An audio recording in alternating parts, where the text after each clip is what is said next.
Good evening and welcome to another episode of Politicking as usual. It is your favorite Alderman Jamisha Harris.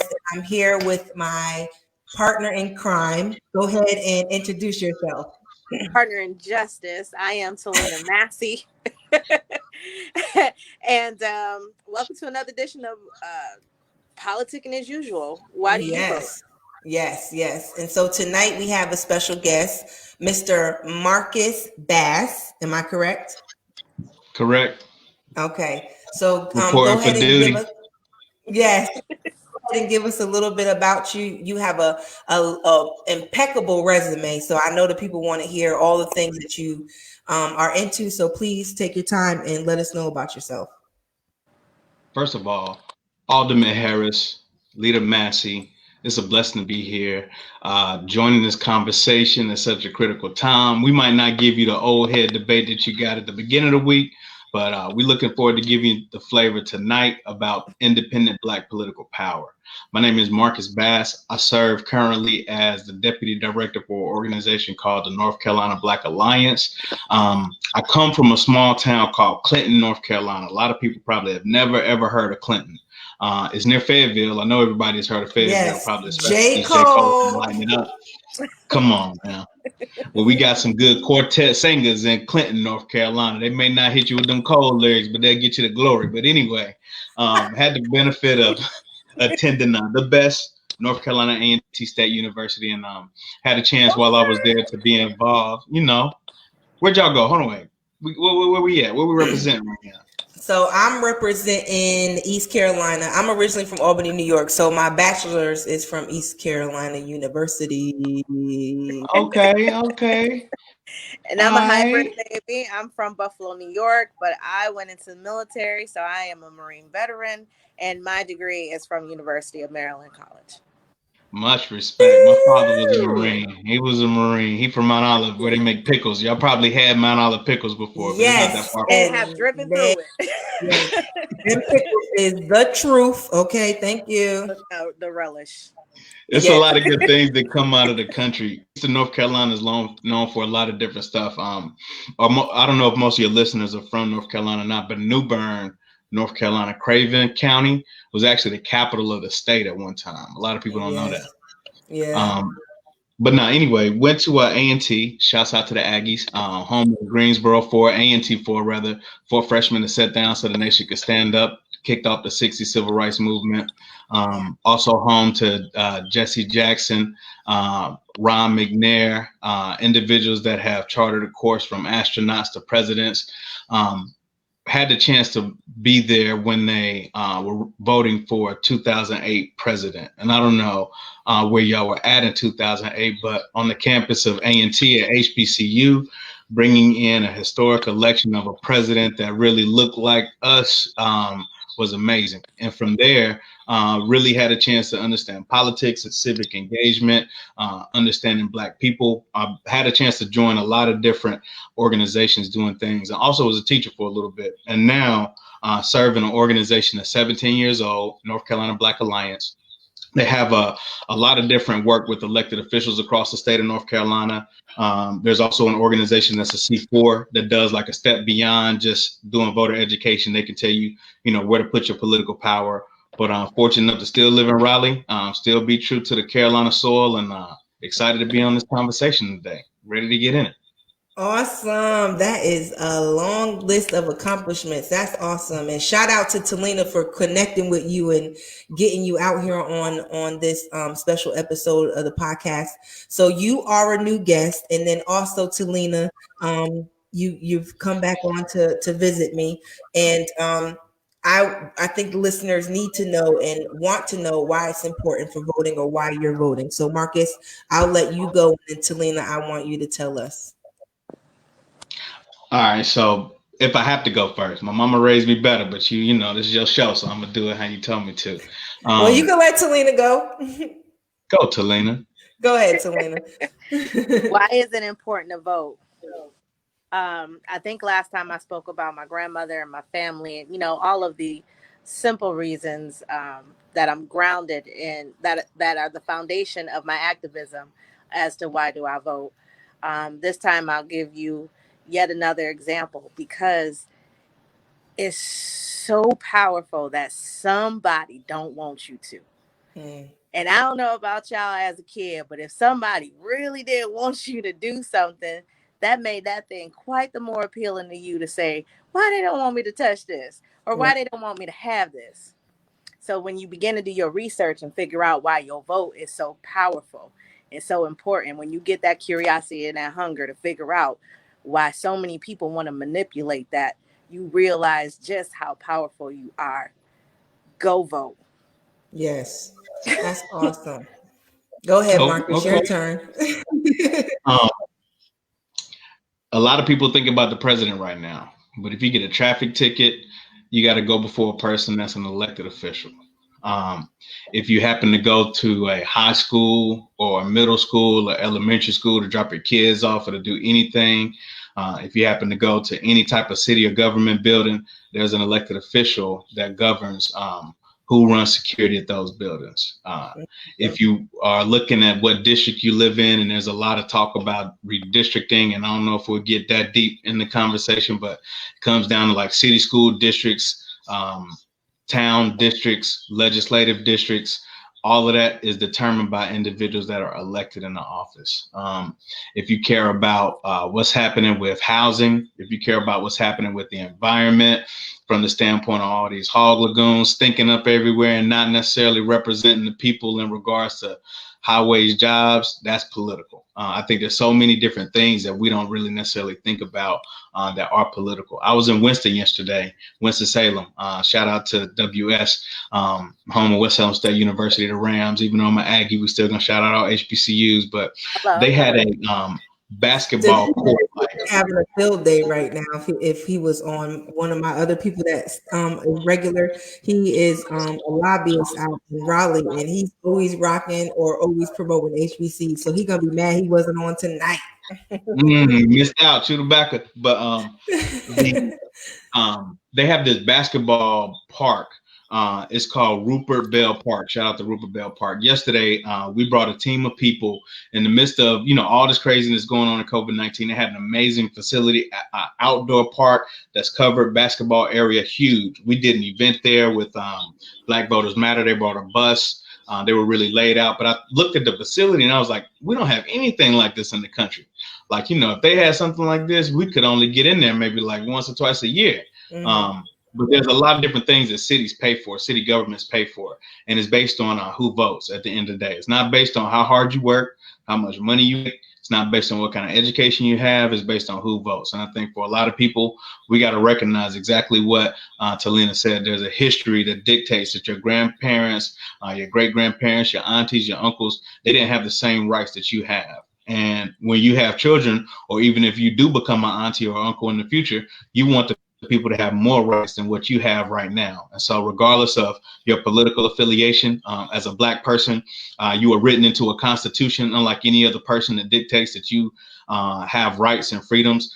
That's an interesting conversation as well. But regardless, you need to make sure that you're participating in this process and exercising your right to vote every year, not just during the presidential election, but every single year, remembering those important races.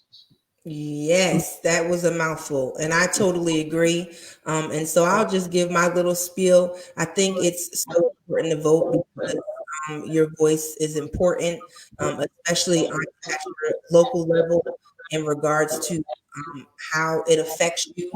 Being an alderman, I tell people all the time, like your taxes pay not necessarily my salary, but it pays my stipend for what I'm doing in the community. So that means you have a right to come check me. You have a right to come ask me, what's going on? Why am I not doing, what needs to be done for the community? And so that's why it's important to vote. And like you said, it's not just about the presidential election. It's about the down ballot and even county commissioners and, your governor. All of that is important. I think people get complacent with these presidential elections, thinking that their vote doesn't matter and that the mass majority is going to go out and determine, who the next president is, but their vote counts. And so, that's kind of how this podcast started, especially, during this time, like you said, with COVID and not being able to go door to door and do the census and, campaign for different candidates. You had to figure out another avenue to be able to reach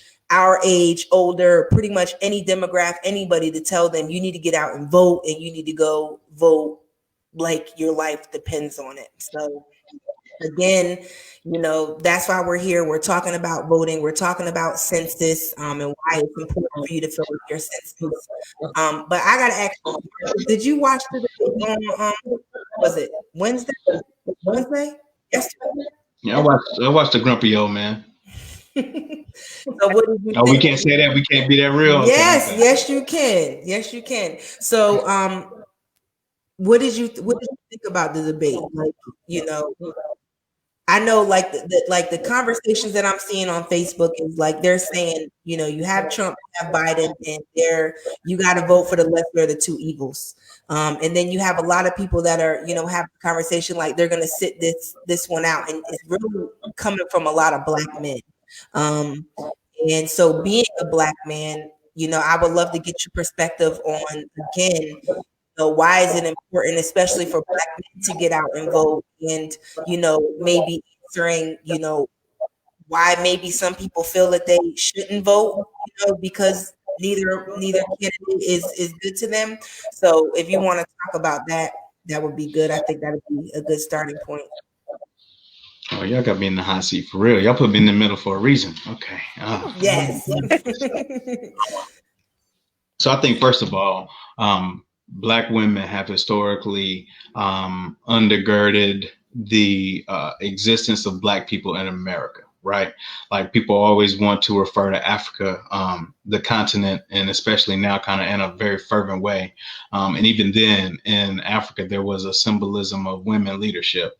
I think this Americanism has provided a false understanding of the role of men and the power that men play in family and society. And I think for Black Americans, we've lived under this falsehood of, kind of the shared responsibility weighing more heavily on like the man wearing the pants, right? But in reality, if you look at any family, even coming over to Africa, it was the women that hid rice in their hair, and they cornrowed their hair up and put pieces of corn in their hair and different things. So when they got to America, they could eat their own food. That's how we got rice in certain parts of North Carolina, South Carolina, Low Country. But I think for us, we're just getting to, in this moment of,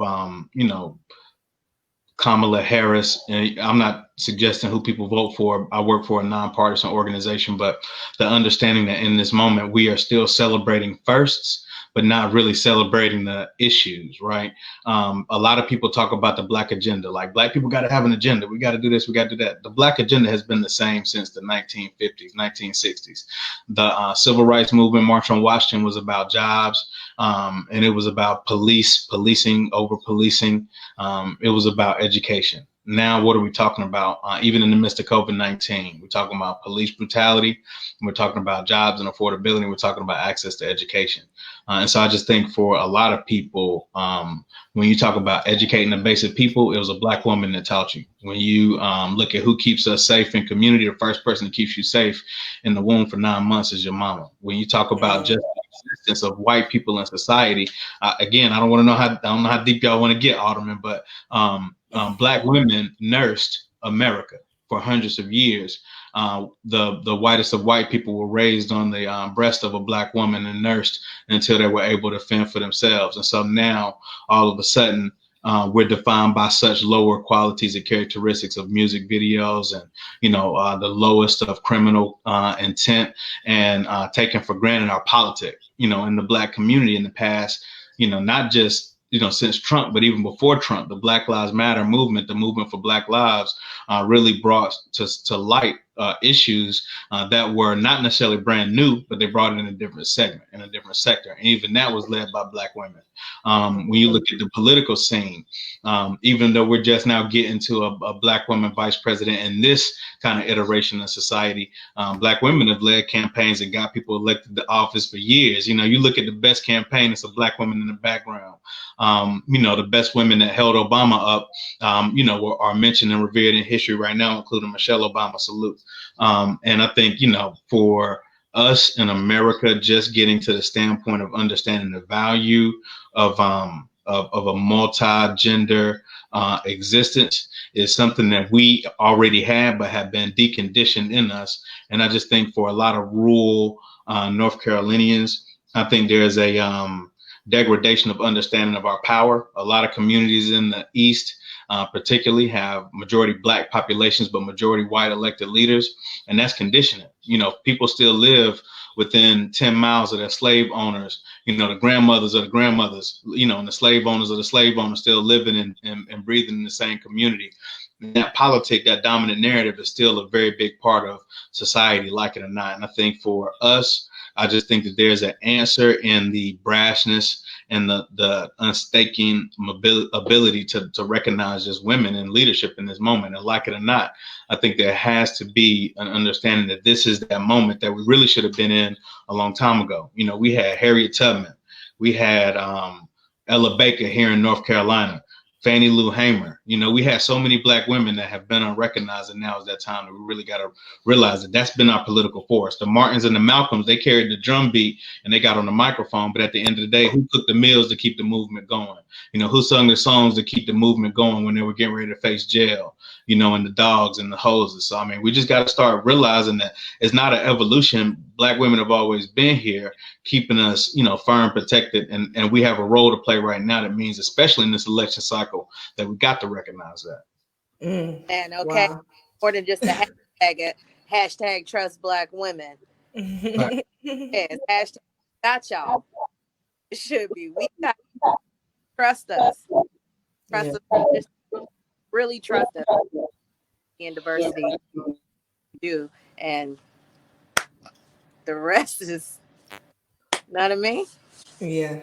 So so basically, you know, Black men need to get out there and vote. It ain't really nothing to it but to do it. So dang, you said so much. I don't even know where to start. But I think something that I think is important is, like, you know, how do you think we can engage you know, people to want to get into politics, even if it's at the local level, because people choose not to vote because they don't know who to vote for.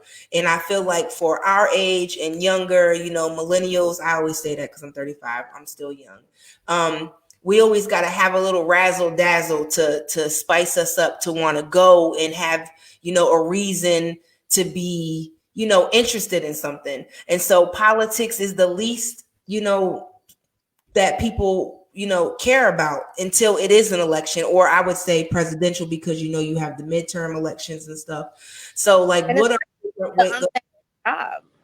It's an unpaid job that doesn't necessarily pay. And I hate to get into the economics of it, but a lot of younger folks are still trying to pay off student loans, trying to, you know, get a house and everything else. And they have quite a bit more debt sometimes than older people who are established, financially stable, and are retired and can sit around and debate government or what they think is in based off of their experience. But younger folks have a lot of vigor, have a lot of say, and are viable within our government. But there's always that hurdle of, you know, the stipend only $600 a month or $1,200 a month, and for all the hours that I put into it, the politics can be a very unthankful job. But for those who can endure and stand out and have a heart for service, you find value in the intangibles, and you figure to make it work.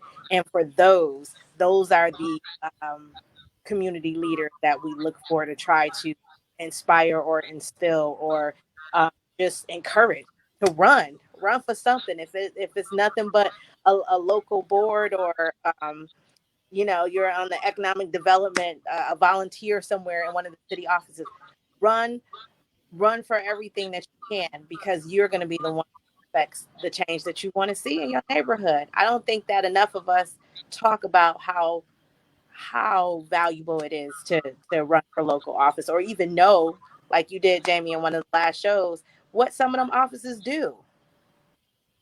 Right. So Oh yeah, and right. And so that's what I'm saying. So we have to, I feel like even after this election, because there's so many people that, we're praying, hopefully they come out and vote. We have to, day one, after the new president is instated, I know you work for, bipartisan, or nonpartisan. Well, I'm voting for Joe. I'm riding with Biden. So Do what you I do. I feel like day one, we automatically got to be out in these streets trying to engage people, in regards to politics, because it's so important. Like, you know, we have a nonprofit that we run. It's called Young Urban Professionals. And what we do is we try to inspire and motivate and connect resources to young entrepreneurs and marginalized communities. And we do that by doing community service. We do educational, and then we also have like networking events. And so when we have our networking events, we always get on the mic and we're always trying to educate people at the same time, because you can have fun, but you also have to, be serious and talk business too. So we let people mingle, and we don't even tell them ahead of time.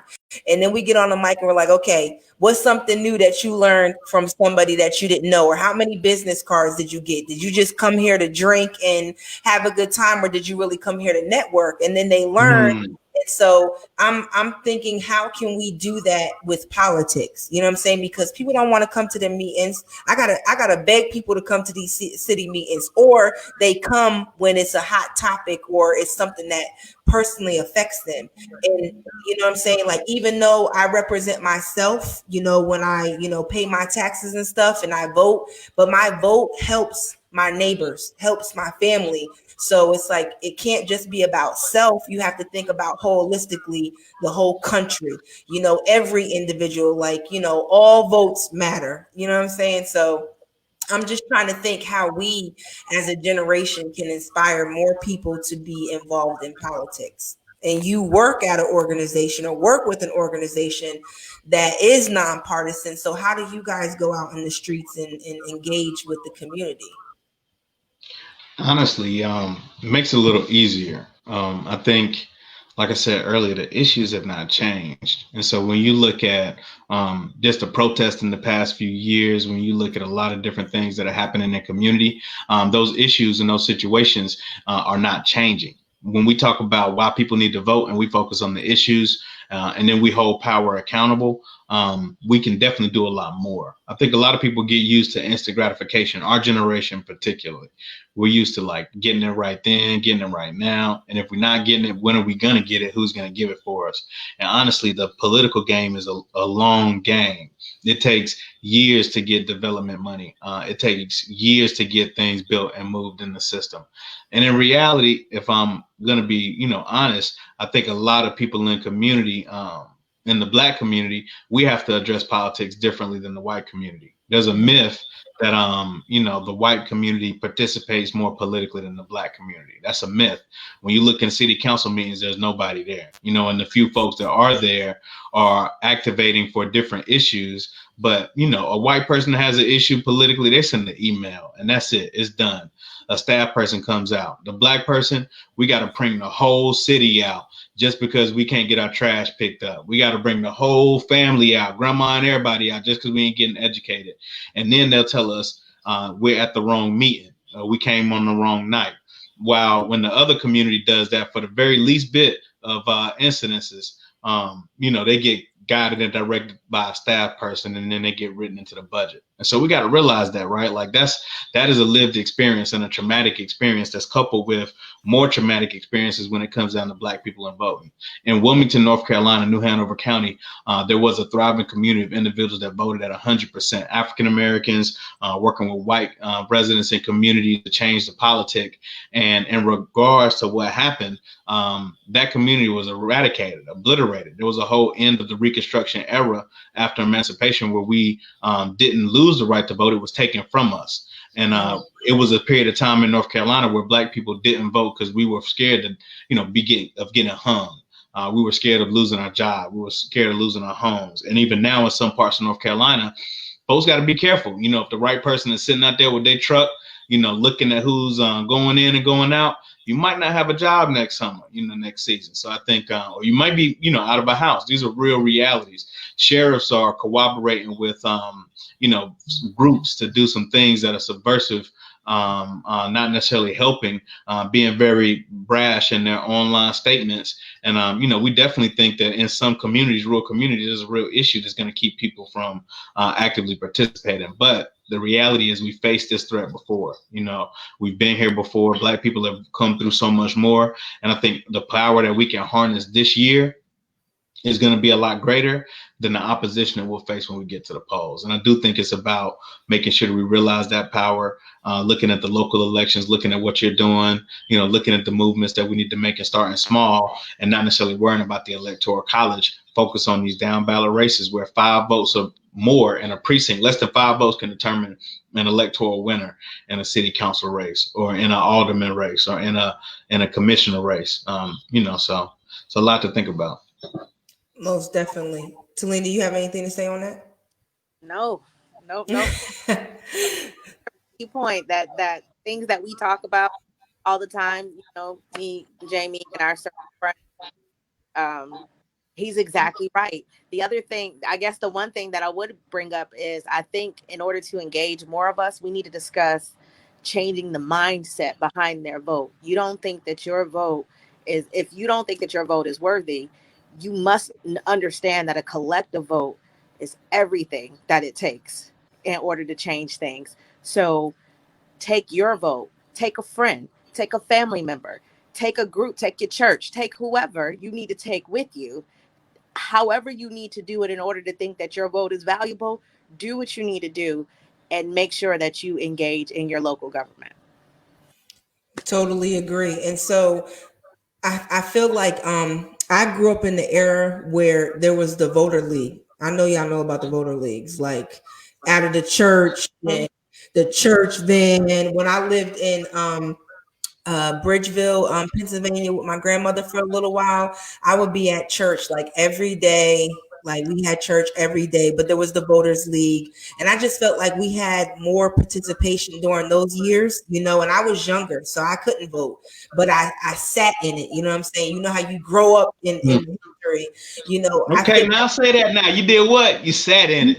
You sat in it and you grow up in that history. That's truth. Real.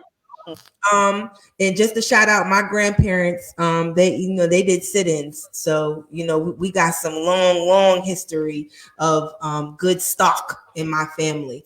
But so you sit in the history, so you see it, and that's kind of what I do with my kids now, like when I'm out in the community, even Talina, when we're out in the community, we bring our kids with us, so they know what community service is, so they know what, when we have these conversations, like usually you don't want your kids to be up under grown folk conversation, but when you're talking about something that, deals with them and affects them, who their president is, or, what politics is, what a mayor is, I think that's important. That's a good conversation for a child to sit up under so that they know, because this is real. And, in school, they don't give you the whole breakdown. They give you the basics when it comes to civics. Well, that's how I feel. And I know me and Talina, we've had conversations where we're like, man, we would love to be able to create a fun program to go into like high schools for the, the teens that are getting ready to turn 18 to like, where they can vote on certain things. Talina, tell them how the idea you came up with. Throw that over to you. Having somewhat of a pep rally inside of the high schools and getting with the principals beforehand, finding issues that they deal with in the school and actually having a mock election and allowing them to vote on an issue that they wanted to do in school, and the principal would have to, commit to making that change that the students ultimately decided as a democracy of what they wanted to change, and making it nonpartisan, making it, like I said, like a pep rally, because we know this younger generation has a short attention span, and you got to pop, whatever you need to do to grab attention. I mean, you look at some of the churches, even now, they have all these wonderful lighting effects in the background because they try to keep your attention. It's got to be an experience. So create an experience for them that they value and that they listen to and that they take something away from, and especially if they got some skin in the game and they know that they can actually make and create change in their school, it's going to be something that really sticks with them for a long time. And you take those juniors and seniors who are the next voters, and I think you really do have something. But that was something that we discussed, and then COVID came along. Yes. Crashed everything to the ground because COVID is the worst. It has been a great adaptive tool to make us have to go back and rework some things and figure out how to still get the resources to the individuals that need them, especially during this time. Right, and that's how we ended up with this type of platform, because I just feel like you don't have nothing else to do during COVID. When you sitting in the house, you can be on here and being engaged. And another thing that I feel like people do is they don't do their due diligence and educate themselves on the candidates. So I am a registered Democrat, and sometimes the local party don't really like me because I'm vocal about being nonpartisan in regards to, I don't feel like, it doesn't matter if you're voting Democrat, Republican, or Libertarian. I support the issues. So if you're a candidate that is something that aligns with my issues, that's who I'm going to vote for. And I know, during a midterm election, I was publicly supporting a Republican sheriff, and he is doing an amazing job. So I felt like my vote was great. And you mean you didn't feel like you sold your soul? A sellout, right? Right. You got a good night's rest? Right. I was snoring because that's the thing. Like, I think people are afraid. Like they always say, don't talk about religion or politics. It's a touchy subject. We got to get out of that mindset, because it's okay to talk about politics. You should be able to have a healthy debate, a healthy discussion, as long as it's logical. I see a lot of people talking about, if you support Trump, then, that means you support a racist. I 100% agree with that, based off, the last debate and him not want to denounce white supremacy. But if none of that happened, you know what I'm saying? I have friends that are Republicans. So it's okay to be a Republican. It's okay for me to be a Democrat, or a Libertarian, whatever the case may be. But we should be comfortable with having these uncomfortable conversations about politics. And I think a major conversation that people get uncomfortable about is when we talk about the Black vote, when we talk about Black lives, and when we talk about how important it is for Black communities to be engaged in politics. It's like, they don't want to touch it, or, why are you always talking about color, or, bird box. I don't see color. So it's kind of like some of us, like even this conversation tonight, you just have to be bold and raw and have these conversations, and whoever's going to listen is going to listen, and whoever is not, right, the word wasn't for them. So, I'm a big supporter on making sure that Black people get out and vote, because I feel like right now we're affected a lot by, not voting, all the way down to city council. So, again, the work that you do in the community, the work with engaging with, the youth, or, anyone, that's what we need. We need more people like that. We need more people willing to get out and have these conversations and engage people about politics. Definitely. What about Census? How do you feel about Census, and what is Census to you? So make it make sense. We engaged in a campaign on our website. You can check it out. It's on ncblackalliance.org. We also have a website, safevoternc.org. But at the beginning of the year, we jumped in a campaign called We Care, We Count, We Vote, recognizing the fact that the census and voting go hand in hand. The census determines a lot of funding. I know people always beat that, drum over the head. I know we talked about redistricting, the process that determines how many congressional offices we get, how many city council districts we get, how many county commissioners we get, and who draws those lines. That's determined by the census. There's an undercount in Eastern North Carolina, and we're really focused on making sure that residents understand the importance of the complete count and the complete vote.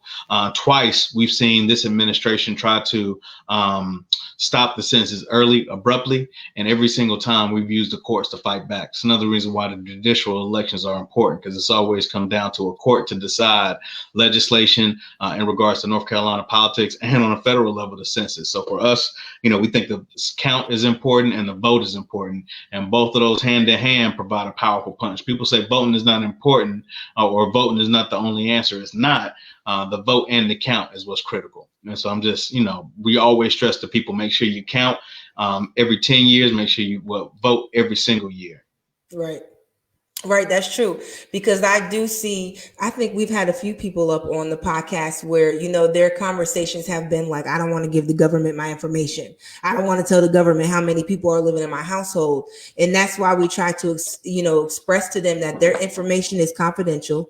And it takes like 5 to 10 minutes for you to count. And that's dollars that are going to be able to get allocated to your local government, not necessarily allocated justly to the community that you represent, but that's where voting and making sure that you vote for people that represent you, equal representation, and you have a loud voice, and you make sure that you have someone at the table that's going to fight for funds to be allocated to you. But I definitely think that, it is important to, fill out your census. Because It deals with everything that you do, like everything that you do. So, affecting opportunity zones, which we know they use that data that you guys give them to do things like create census tracts for particular opportunities, which could either positively or negatively impact your community. So those are important things to pay attention to as well. Yes. So I know, Marcus, you got to get out of here. So I just want you to give your lasting comments in regards to, if someone's watching that is on the fence on whether they should vote or not, give them some words of encouragement, and just, tell people how they can reach out to you or your organizations, drop all of your social media and stuff like that. So if they need to reach out to you, have any questions, they can do that. Oh, man. All right. So first of all, thank you. This has been wonderful. I've enjoyed it. I want to come back, invite me back. Hope I didn't talk too long. No, I think that first of all, if you're watching this, count yourself above the majority of other people, because you're getting the knowledge firsthand from two women that can definitely dish it in. I just had a small slice in this piece, and I enjoy it. Also recognize too that we're in a moment now that demands us to really step up. Our generation we have a very sharp critique and analysis. We got to come with that action. We came with that action in the streets during the protests. Now we have to protest at the ballot box. So many issues we talked about today, but I think the things that are important to you need to research for yourself and understand what the issues are. When you talk about county commissioners, governors, lieutenant governors, soil and water conservationists, when you talk about congressional representation, when you talk about Supreme Court justice, these are all elements of the ballot that are at stake. And it's not just about Biden. It's not just about Trump. It's about what you care about, and it's about these local issues. And trust and believe. You may not see a president, but you're going to see a judge. You're going to see a sheriff. You're going to see a district attorney. You're going to see somebody that impacts your life every day, that gets paid not enough money to be able to sustain a livelihood, as we talked about, but enough to where they have and should have a vested interest. We didn't talk about money in politics, but that's a whole nother conversation for another podcast, for another episode, for another radio interview. But just know that your vote is important. It is stained in blood. Folks have died, and folks are dying right now just for you to be able to do what you need to do. And for all residents in Eastern North Carolina and across the state, please sign up to make sure that you do more than just vote. Take somebody to the polls, make a phone call, knock on a door. be volunteer on the day of, pass out water, PPE, do what you need to do to make sure people are protected. It's getting nasty out there. We want to make sure everybody has what they need to be able to cast their vote in person or by mail. October 15th through the 31st are the dates. The 3rd is that final date. Make sure you do what you got to do. Awesome. Well, thank you so much for joining us tonight. I am going to send you off while me and Talina carry the conversation. See you can't later. kick me out. Yes. Bye. No, I'm sorry. It's been cool, man. Appreciate y'all. See you later. Bye. That was awesome. He was like a wealth of information. He had so much information. I just love that. I love when I actually love to see people our age just out there in the community just killing the game. You know what I'm saying? Right, and are knowledgeable about the subjects and the topics. They know what they're talking about. That put me in place of conversations that we have at like NLC and things like that.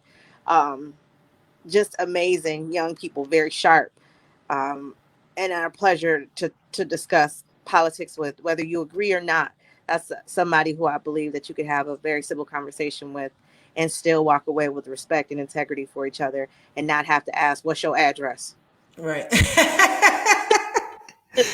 I really, my goodness, be able to have debates like that without feeling like personally offended. But the caveat to that is the political climate that we're in right now has become so tangible. You can feel right. the tension, the stress in talking about it, that I know now some people are in a different place when it comes to debating. And it's sad because I remember being, seeing the debate team in high school, and, couldn't stand to be in civics class and get that one topic you had to debate with somebody to pass the class. And I kind of want to go back to those days now, standing at the lectern and having to defend a position that right.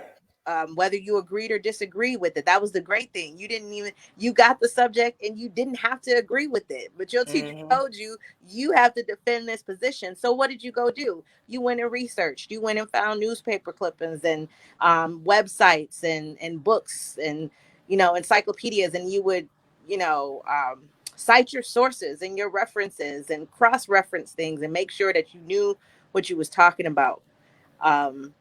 I wish that sounds like those argumentative essays that I had to do that I cannot stand. But let me get 20 pages of this argument on why you are for or against it. 20 pages. Right. Double space. I mean, like, but I'm low key petty. You already know me. I'm a little petty, especially during this election right here, because watching that debate, that was a debacle on both sides. I mean, but shout out to my man Biden. He called 45 a clown, and he also told him to shut it up. But the one thing that really pissed me off was when 45 started going at Biden's son, who had an addiction, and then to see Miss 45 do her little model commercial talking about that they've been working since they've been in office about drug abuse and stuff. Clean up. No. You know what I'm saying? So it's like, that's not what y'all were talking about. That was, we know that was, PR to fix a gaffe that they absolutely know that he made.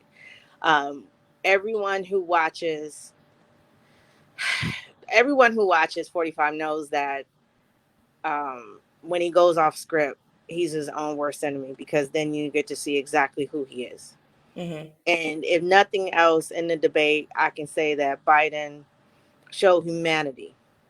He showed human moments. He tried to talk to us because he knew it was bigger than him, and where he was and what he was trying to do. Even if it didn't land every time, you know what I mean? It was still, he still seemed more of the adult in the room.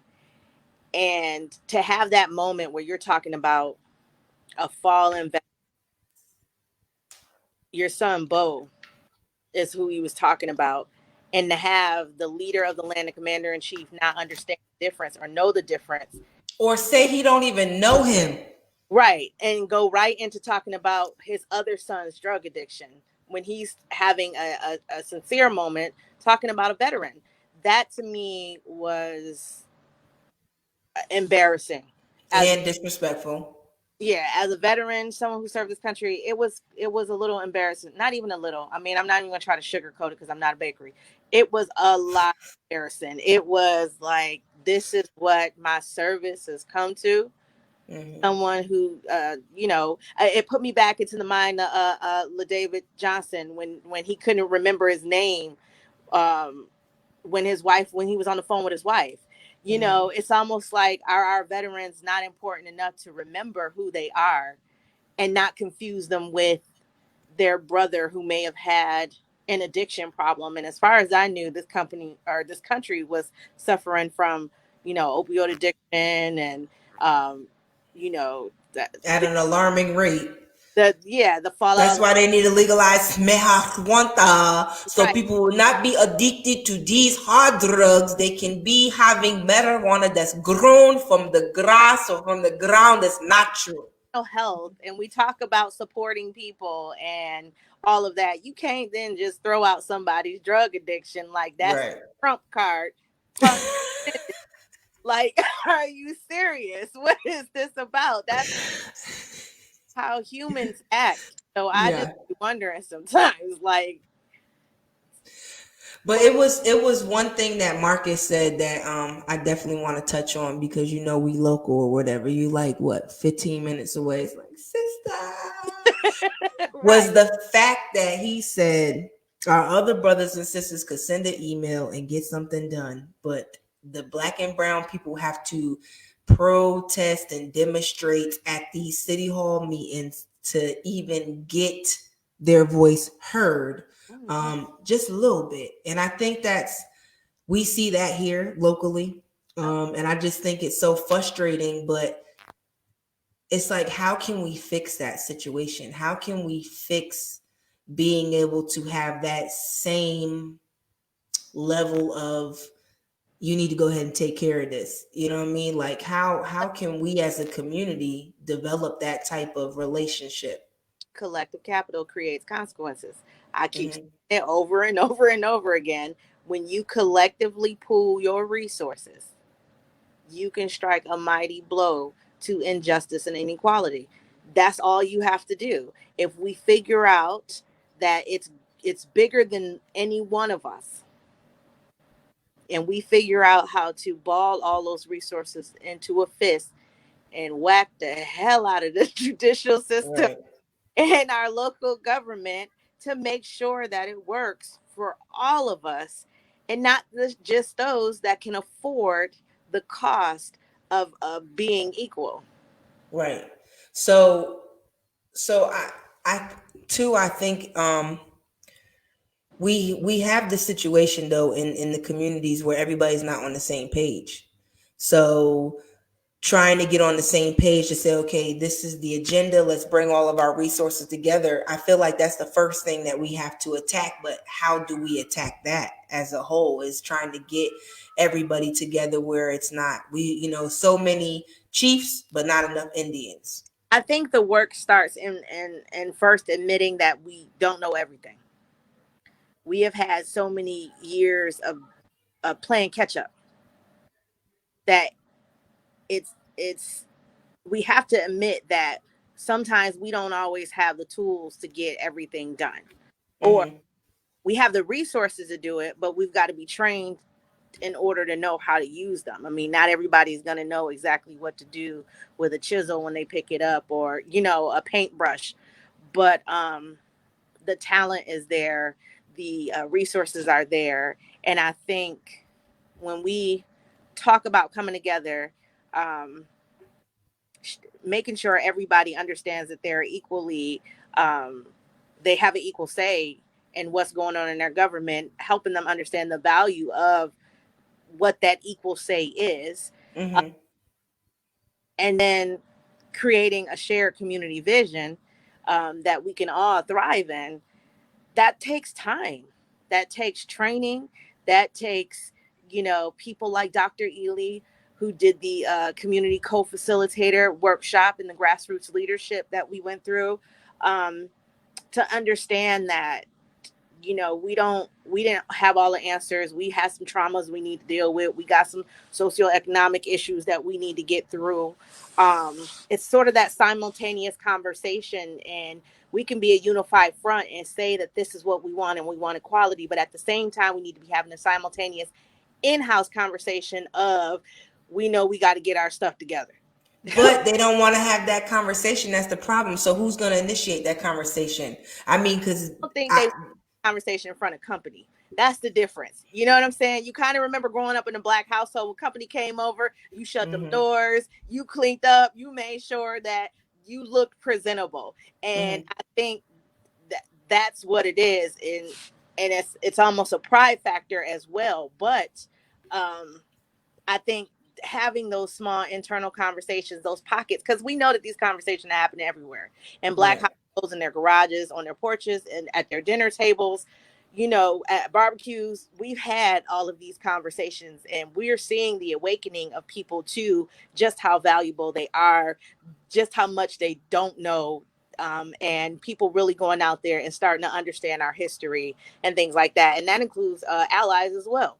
right, Um, but I think really we need to be able to learn how to simultaneously have those conversations, work on our communities and our, the atrocities that have happened to us that have created generational issues where there's colorism, where, we don't necessarily trust what they got over going on over there, that whole us versus them mentality that's within communities. Or if it ain't got my name on it, it ain't, I can't trust this integrity. We need to learn how to let go a little bit right, other, um, and at the same time come together to figure out where we have more um, things in common than things different. And in there, we'll find our shared community vision that we can use our collective capital to create. right. So do you think it's important for the elders that are, community leaders to try and grab a hold of an up and rising, up and coming, community leader to be able to pass the torch? Because we've experienced, like you would say, you got to put your little pinky toe in the door and push it open, because it's like some folks don't want to, pass the baton to us to pick up, where they left off. It's like they got to have that attachment, like being an ex officio on a board, of something you created. It's like, I'm gonna let you get on here, but I still got to be able to have a vote. You know what I'm saying? So like with community leaders and elders, how important it is for them to understand that they have to pass that knowledge, like a Mrs. Sampson, or just bestow the ability to uplift someone to get into this work. How important do you think that is? Oh man, I'm all about balance, so it's a yin and yang thing for me. So I think that that is as important as it is for us as the younger people to learn the history of why they are where they are and how they got there, and respect their climb just as much as they're looking down, respecting our rise. So I think if we're able to do that, um, we'd be in a lot better shape, I think.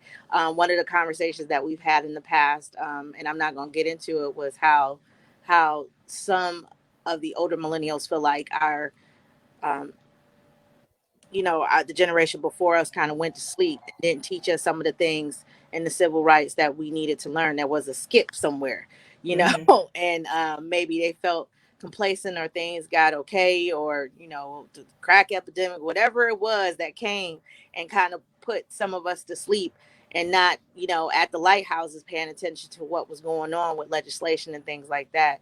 Now we have, the internet, social media, and things that are helping us get the word out. And there's, again, I say, a great awakening of our generation and younger and even older that are sharing these stories and sharing this information. And we see how imperative that is. I mean, look at us connecting with Marcus for the first time. Right. How imperative that is to help us sharpen each other's iron. So I see it as a twofold. It's very important for them to pass the baton, for us to feel as though we're blessed to get the green light to go ahead and be the body, but still allow them to be the head, be the knowledge, be the wisdom, and guide the ship in the way that it needs to go.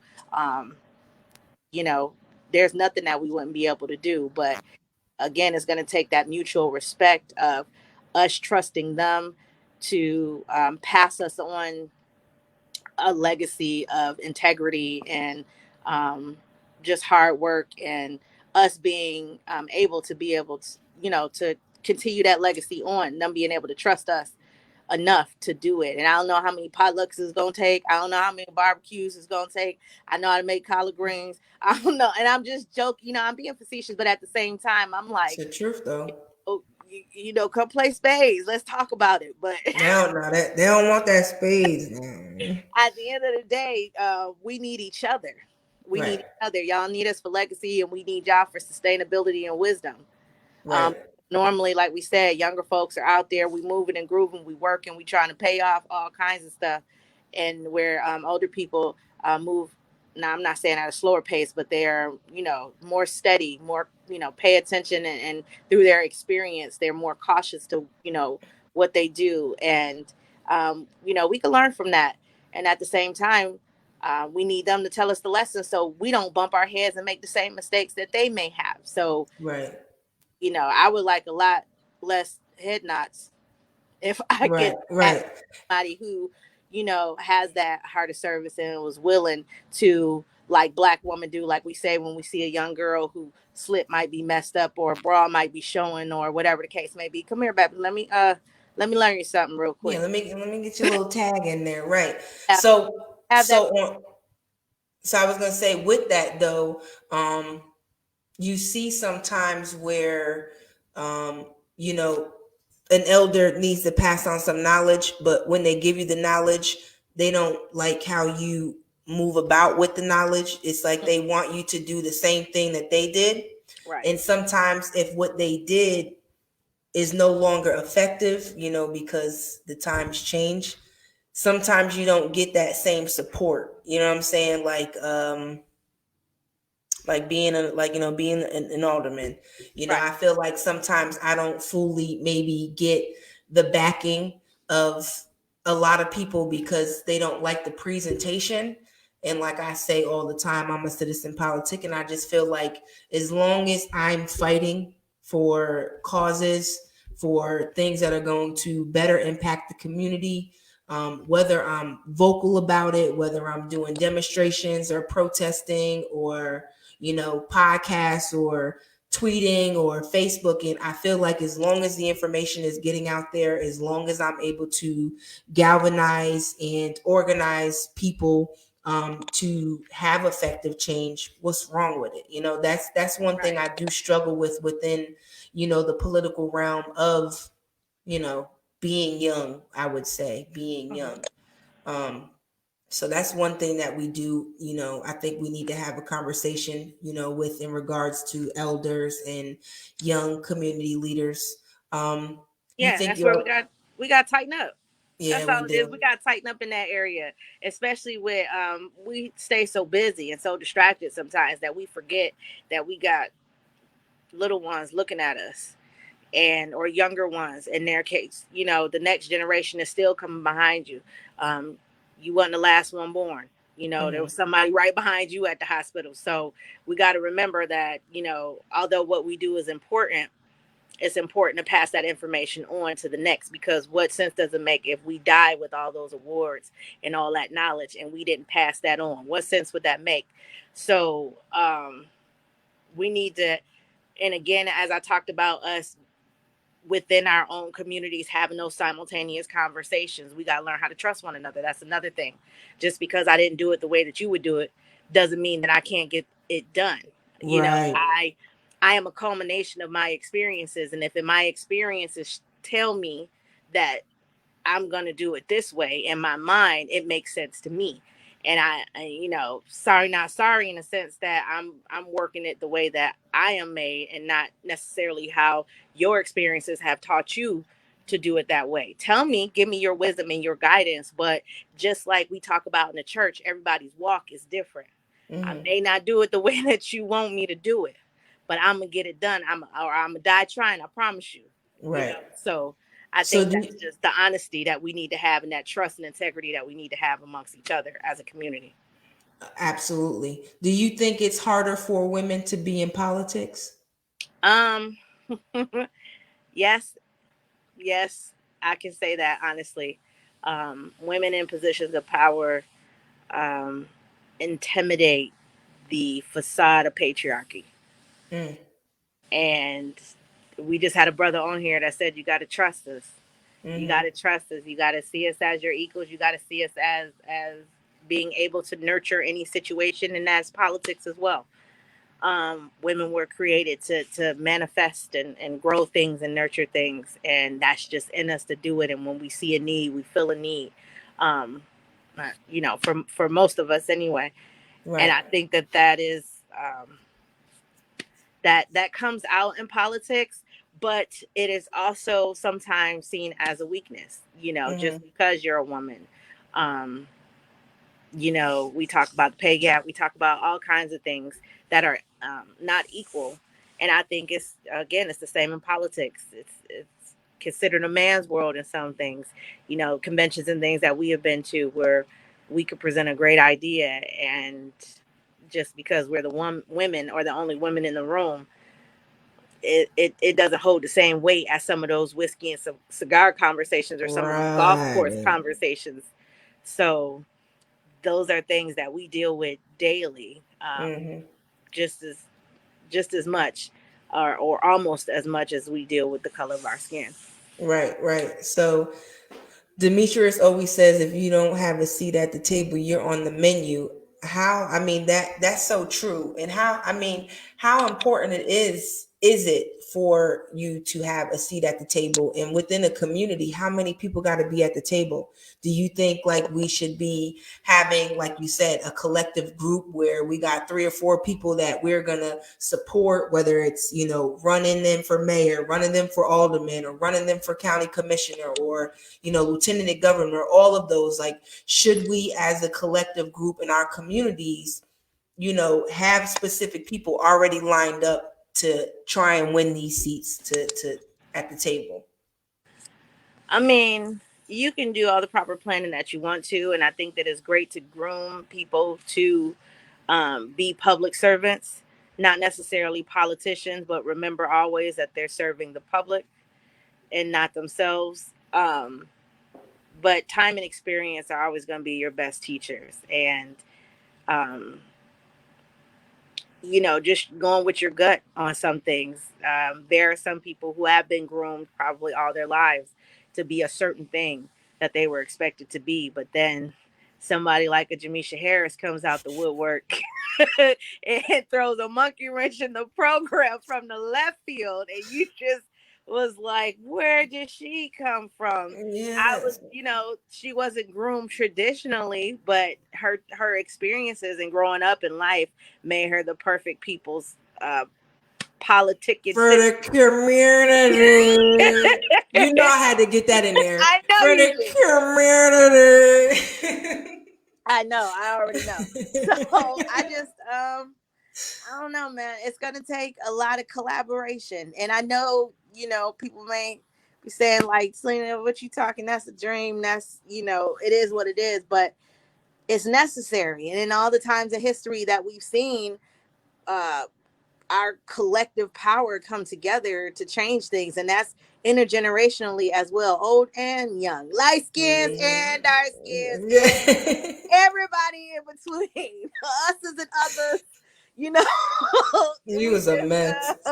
it was a beautiful thing. You look at the Black Wall Streets. You look at the community he talked about in Wilmington, with all citizens working together to have an equal say in their government. And it's like, man, why wouldn't we want to get back to that? Hmm. What's the alternative?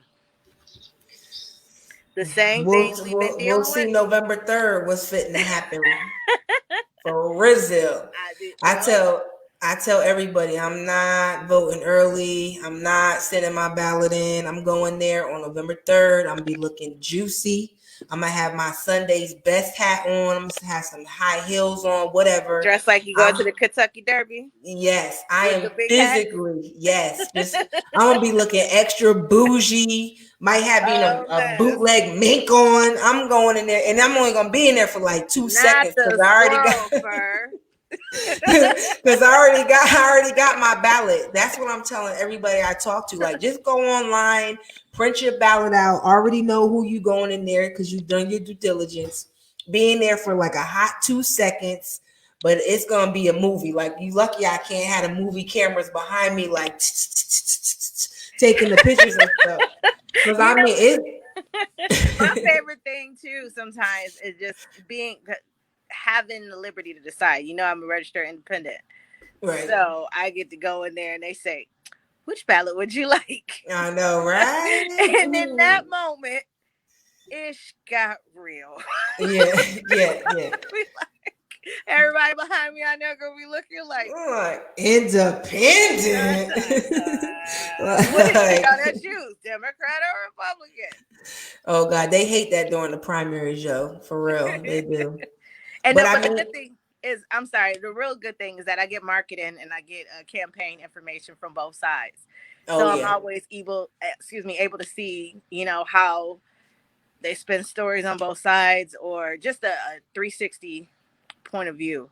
oh Um, yeah, and it's interesting yeah. seeing some of that mail come to my house Yeah, sometimes. listen, I went and signed up for president for Trump again because I need to know what my man's talking about. And every time Biden sent me an email, less than 5 seconds later, here come 45 talking about something. And I'm like, yo, one day I was like, man, they are gang banging up here. Just boom, boom, boom, boom, boom. The It's like amount of money nonstop. that they raised for his campaign is ridiculous. He Yeah, literally could feed communities and still get the same outcome. Like, I just don't listen. even waste your money. And and again, I'm joking with you, but I still think that it's ridiculous. He can literally pay people to just sit there and send you emails all day long. Did the Biden camp send something out? Send some out. They got Yeah, it and ready. both of them is signed up to each other's campaign, so Of Biden course. team know what's going on, and so are you excited for the next presidential election? I mean, I'm debate. I wanted to be a whole hell of a lot better than what we saw. Yeah, Definitely, I'm looking forward to the vice president debate, and yes, that's a shame because I never looked forward to the vice president debate more than the presidential debate. So, right. Well, because um, Obama's not in office, so yeah, that part. So, moving on. So yeah, last are but you? not least, I'm sorry. Go ahead. because no, I was gonna say last but not least, because I know you got to go off and be the wonderful mother that you are to probably cook and Yes. take care No, of the I kids gotta and pick check up over the homework. Jay from Oh yeah, work. that's right. That's Yeah, right. My so he can man drive. is And his birthday working. is tomorrow. Yes. Make sure you So tell him I said happy birthday. I'm gonna say it just like that too. I'm gonna say she was under Yes. anesthesia and she Yes. was coming out. And I need the she, cash app. I need the cash app so I can send my brother a little something, something. You I know. got you. I got you. I'm gonna post. He is such an amazing kid. I just want everybody to know my son. He don't give me no problems. No. He's so laid back, California kid. For him to be 16 tomorrow, I can't even believe it. I really Listen. can't. This kid got a job during COVID. This kid built a computer during COVID. This kid, Tell him what he wants to be when he grows up. oh yeah, he wants to be a civil rights attorney. And he's an amazing young black boy. Growing up in a world where I know we say all lives matter and we debate that. We don't say it, but we debate that type of thing. But really, to them, it really just is what it is. Like, I know we Mhm. talk about the phrase "we don't see color," but really, in the world that our kids are growing up in, they're so mixed and so just free loving and free caring. And that's the type of child that I have. He don't care what color you are. He just, do Yeah, you he's play the awesome. game? What's your gamer tag? Like, that's really Hi, what it's Miss about. Jamisha. I Hi, know, Miss right? He Jamisha. is. He's a great kid, and I really I don't know where I would be without Jalen. I really Yeah, don't. yeah. So, Well, you also have a wonderful daughter too. oh yeah, my thug. I do. That's my spicy child. I love her Yo, to death. She Jocelyn is a is little not with the ratchet. shiznai. Okay, she will look at you like, hmm? Okay. And they really are good kids, but they just Yeah, they Cookie and Lucius. yeah. Two different. I'm done. So Listen, I appreciate this was a lot of fun. I you really you ain't off the hook yet. I got to ask you one last question. oh Jesus. Okay, go ahead. Go ahead. So this is the last question. What is your feelings gonna be like if we're gonna say if 45 is reelected? Where are you like honestly like say you stay up because you know I'm gonna be up, but I don't think that the election is gonna be determined on November 3rd. We may have Exactly. like a projection, but when the news hits, if the news hits and says your next president is the same president you had for the last 4 years, how you gonna feel? Like honestly, I know I'm gonna cry. You know what I'm saying? Like, damn. You know what I'm saying? Because I'm gonna hate those numbers. I'm gonna be pissed. You know what I'm saying? If the numbers come out in regards to who voted, because everything is broken down based on data. I'm gonna be so disappointed. You know what I'm saying? Because I know that we're doing this is like a Diddy vote or die. You know what I'm saying? Remember when they was doing vote or Yeah, die? definitely. So it's like, what's your honest feelings? Um, it's not enough tequila in the world. But after that, and I've been really thinking about this. After that, it's hashtag who got next Yeah. because that's what needs to be worked on. We got elections in New Bern next year. Who Mm-hmm. running for mayor? That's what I want to Mm-hmm. know. Who Dun, got dun, next? The big dun. question. Dun, I dun, mean, dun, that's it. You dun. get back to work. You get back to work because at the end of the day, whatever happens with, you know, this incumbent president or hopefully, the person that moves in next is your neighbors still got to eat. Your streets still got to be cleaned and potholes still got to be filled and um you need affordable housing still. So the Mm-hmm. things that he's doing trickle down eventually, but the things that our city council members are doing, our aldermen are doing, the things that our commissioners are doing, we feel them tomorrow. Yeah. So that's that for me. That's really what it's about. I can't sit and wallow in if that happens. Oh my God, what's gonna happen next? I still got a world I gotta live in. I still got children I gotta feed. So what my sister's doing this weekend and how can we unify and collectively come together to impact somebody's life in an amazing way. I mean, I Yeah. don't want to sound like a tape recorder, but that's just No, truly I what it mean it's is. the truth. I can't now is there going to be maybe some therapy sessions involved or See, you're the balance. They don't know how we rock, yin and yang. You the balance. Cause me, I'ma have my Twitter fingers ready. I'ma have my posts because if and when Joe gets elected, I got screenshots of people talking junk. I'ma just remind them of what they was talking about. You know what I'm saying? right. But Yeah. I just wanted to say I appreciate you for coming up here and talking about politics, even though we do this all day, every day. I Right, just but I want don't do it on camera, but it's no, you okay. don't. That's It's all fine. right. I just want to say you are an amazing individual. The things that you do in the community, 52 faces. You need more than 52 faces. They don't know the power that you have. I Oh just man. Don't do it to me because I am.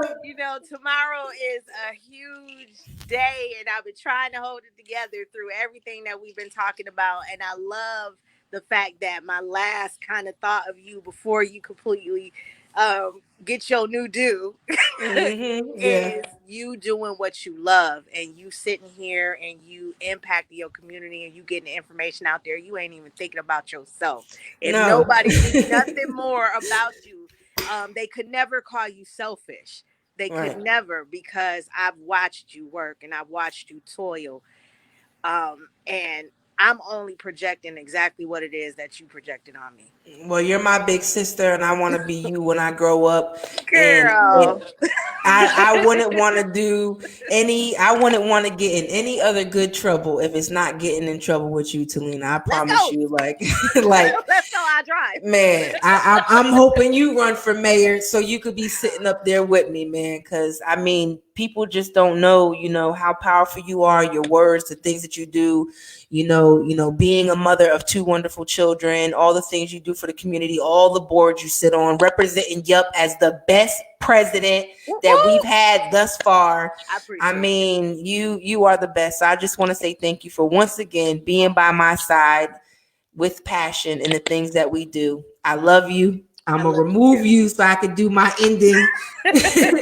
But you will be back on the next episode of Politicking as usual for the Black Friday edition.